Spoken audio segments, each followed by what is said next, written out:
Welcome to PHP Fundamentals. We'll start off with variables. A variable is a way of holding information so you can use later on. So you can call the variable whatever you want. Actually, let's call this a.trades, and you can hold a string element, so a name, and then to use it with PHP you need to use echo, just like that.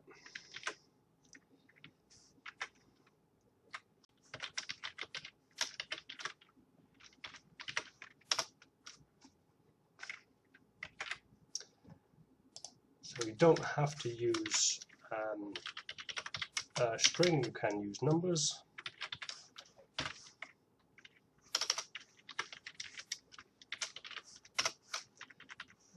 I'll put a break tag in here because we do have two variables we are showing.